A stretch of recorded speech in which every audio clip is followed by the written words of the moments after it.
Eron va Ukraina ustunligining kaliti nima? Assalomu alaykum kanalimiz kuzatuvchilari. Kanalda yangi bo'lsangiz, like va obuna tugmasini bosishni unutmang. Ayni paytda dunyoda davom etayotgan Rossiya-Ukraina urushi hamda boshlanganiga bir oydan oshgan AQSh-Isroil-Eron o'rtasidagi mojarolar zamonaviy jang usullarini mutlaqo yangi bosqichga olib chiqdi. Xususan, dronlar urushning markaziy vositasiga aylanib bormoqda. Mazkur fenomenni tahlil qilgan texnologiya va innovatsiyalar bo'yicha katta ilmiy xodim Michael Horovits o'z maqolasida dronlar urush xarakterini tubdan o'zgartirayotganligini ta'kidlaydi. Avval Ukraina, endi Eron. Muallif dronlarning jang maydonidagi roli keskin kengayganini alohida urg'ular ekan, dronlar bugun artilleriya, qanotli raketa yoki torpeda vazifasini ham, razvedka samolyoti yoki bombardimonchi rolini ham bajara olishini ta'kidlaydi. Horovitsga ko'ra, bu qurilmalar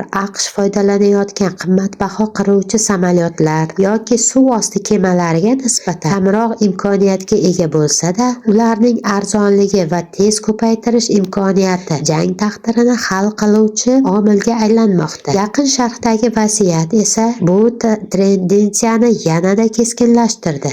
Eron o'zining arzon ballistik raketalari va ayniqsa Shahed 136 dronlariga tayanib, yangi urush modelini amalda sinovdan o'tkazmoqda. Shahed 136 kruiz raketa yoki ballistik raketaga qaraganda ancha arzon, har biri 20 mingdan 50 ming AQSh dollarigacha turadi. 2000 kilometrgacha masofaga ucha oladi va aniq yo'naltirishga ega. Agar urib tushirilmasa, mo'ljallangan obyektini yo'q qiladi, deya yozadi muallif. Uning fikricha, Rossiyaning Ukrainada ushbu dronlardan keng foydalanishi Eron uchun tajriba maktabi bo'lib xizmat qilgan va ular radioelektron kurashga chidamli tizimlar bilan yanada takomillashtirilgan bo'lishi mumkin. So'nggi oylar ichida Eron minglab bir martalik hujum dronlarini Isroil, AQSh bazalari va mintaqadagi boshqa davlatlarga qarshi qo'lladi. Bu zarbalar katta talofat va beqarorlik keltirib chiqardi. Hatto bir dron hujumi natijasida AQShning 6 nafar harbiysi halok bo'lgani qayd etilgan. Eron dronlarining aksariyati urib tushirilgan bo'lsa-da, ulardan doimiy foydalanish Qo'shma Shtatlar va mintaqadagi boshqa mamlakatlarning resurslarini muvaffaqiyatli ravishda kamaytirdi va AQSh radar tizimlari kabi muhim mudofaa imkoniyatlarini yo'q qildi, deydi Horovits. Ukraina tajribasi shuni ko'rsatadiki, dronlar 80% gacha yo'q qilinishi mumkin. Ammo muammo shundaki, qolgan 20% ning o'zi ham katta zarar yetkazadi. Muallif bu holat Eron strategiyasining markaziy elementi ekanligini hamda arzon va ko'p sonli zarbalar orqali Eron, AQSh va uning hamkorlarini mudofaa resurslarini tezda tugatishga majbur qilayotganini aytadi. Biroq asosiy muammo iqtisodiy nomutanosiblikda. Himoya tizimlari hujum vositalariga nisbatan bir necha barobar qimmat turadi. Masalan, Patriot tizimi raketalari taxminan 4 million AQSh dollari. Ular urib tushirilayotgan dron esa o'rtacha 35 ming AQSh dollari turadi. Hatto nisbatan arzon tizimlari ham 125 ming AQSh dollari sarfni talab qiladi. Bu esa mudofaa tomonini moliyaviy jihatdan noqulay holatga solmoqda. Yana bir muammo tutib turib qoluvchi snaryadlar zaxirasining cheklanganligi. Urush boshlanganiga 2 kun o'tmay ommaviy axborot vositalari AQSh va uning tarafdorlarida mudofaa raketalarining kamayib borayotganligini xabar qilgan. Birlashgan Arab Amirliklari qisqa vaqt ichida yuzlab raketa va yuzlab dronlar hujumiga uchraganini ma'lum qilgan. Qizig'i shundaki, AQSh hatto Ukrainadan yordam so'rashga majbur bo'lgan. Vladimir Zelenskiy 3 kun ichida Yaqin Sharqda ishlatilgan Patriot raketalari soni Ukrainada 2022-yildan beri ishlatilganidan ham ko'p bo'ldi, deya ta'kidlagan. Bu esa yangi davr urushlarida resurslar uchun global raqobat kuchayib borayotganini ko'rsatadi. Dronlar haqida tasavvur. Zamonaviy urushlar haqida gap ketganida, dron atamasining haddan tashqari umumiy qo'llanishi muammoni chuqurroq anglashga to'sqinlik qilayotgani tobora yaqqol namoyon bo'lmoqda. Horovits ta'kidlashicha, bunday umumlashtirish ularni jang maydonidagi real rolini baholashni murakkablashtiradi. Darhaqiqat, zamonaviy dronlar bir xil emas. Ular orasida taktik razvedka qurilmalari. Turkiyaning TB2 Bayraktar kabi yuqori va o'rta balandlikda uzoq muddat uchuvchi tizimlar, Mil, Hail dronlari, Eronning Shahed 136 va Rossiyaning Jeyron 2 uchuvchilarisiz apparatlari singari bir martalik zarba beruvchi One Way Attack dronlar, Ukrainaning Vampir dronlariga o'xshash qisqa masofali First Person Wave dronlar hamda hatto an'anaviy urushlar uchun mo'ljallangan yuqori texnologiyali hamkor jangovar samolyotlar mavjud. Muallifga ko'ra, masalaga yangicha yondashuv zarur. Ya'ni bu tizimlarni dron deb atash o'rniga ularning harbiy funksiyasi va yo'q qilish qanchalik oson ekaniga qarab tasniflash maqsadida muvofiq. Bir dona qurilmaning narxi, uni qayta ishlab chiqarish imkoniyati va vazifaning markaziyligi hisobga olinganda, dronlar arzon va tez almashtiriladigan tizimlardan tortib, juda qimmat va yo'qotishi og'ir oqibatlarga olib keladigan platformalargacha bo'lgan spektrni tashkil etadi, deydi u. Masalan, Mil va Hail turidagi dronlar ko'pincha razvedka samolyotlari yoki vertolyotlar o'rnini bosadi. Ular asosan murakkab havo mudofaasiga ega bo'lmagan hududlarda qo'llanadi. Biroq ular boshqa dronlar singari arzon emas.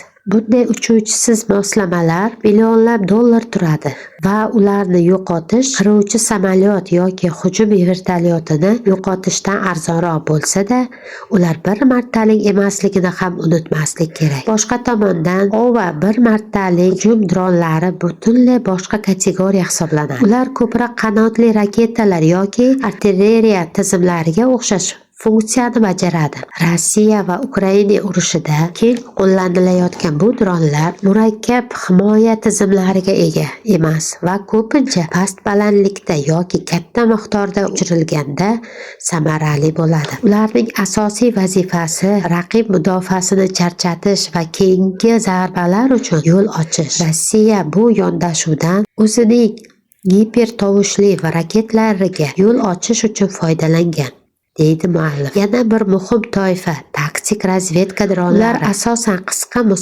masofada kuzatuv va ma'lumot to'plash uchun mo'ljallangan bo'lib, oddiy va tez ishlatilishi uchun ajralib turadi. Bu vazifani ilgari otliq qo'shinlar yoki havosidan kuzatuvchi samolyotlar bajargan.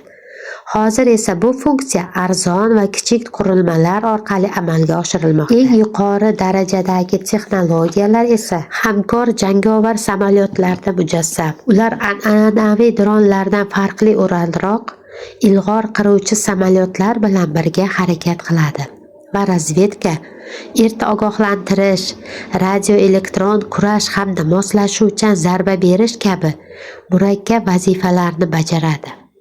Xulosa qilib aytganda, zamonaviy urushlarda dron tushunchasi ortida turli xil strategik va taktik vositalar yashiringan. Ularni to'g'ri tasniflash va har birining o'rnini anglash esa yangi davr harbiy mojarolarini tushunishini kalitiga aylanmoqda.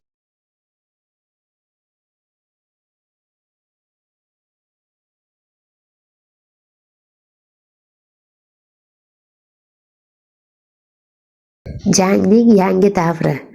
Zamonaviy harbiy mojarolar yangi bosqichga o'tayotgani, ayniqsa aniq va ommaviy zarba konsepsiyasining keng yoyilishi bilan imzolanmoqda.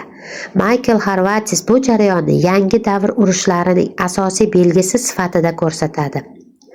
Uchuvchisiz qurilmalarning jang maydonida qo'llanayotganligi, ulardan ishlab chiqarish qulayligi, uchuvchisiz sun'iy intellekt orqali boshqarilishi va aniq yo'naltirish imkoniyati bilan bog'liq.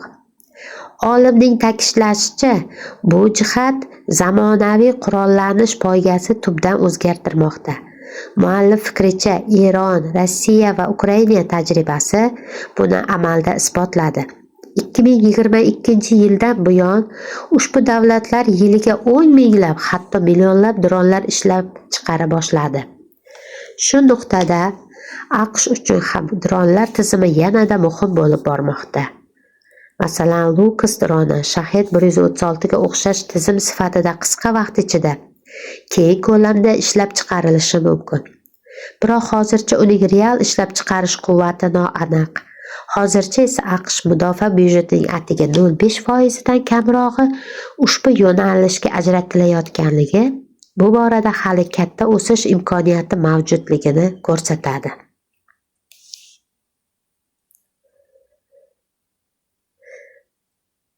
Eronga hujum operatsiyalari davom etar ekan, AQSh va uning ishtirokchilari nafaqat mudofaa, balki hujum qurollari bo'yicha ham cheklovlarga duch keladi.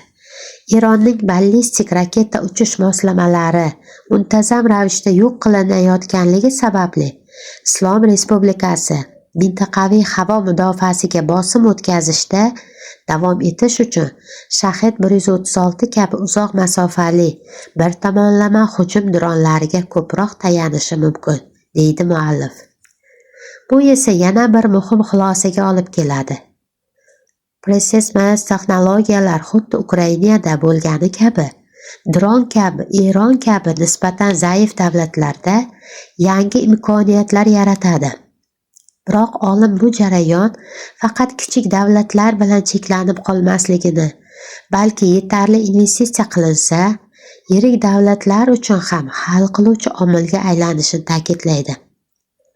Xulosa qilib aytganda, texnologik taraqqiyot va iqtisodiy samaradorlik kesishgan nuqtada aniq va ommaviy zarba tushunchasi zamonaviy urushlarning ajralmas qismiga aylanmoqda. Harvatis aytganidek, kelajakda dronlar xuddi pulemyot yoki tanklar kabi harbiy mojarolarning doimiy elementi bo'lib qoladi. Shu bois har bir davlat bu tendensiyani jiddiy qabul qilishi zarur. Zero xavfsizlik bugungi zamonning eng qiymatli boyligidir.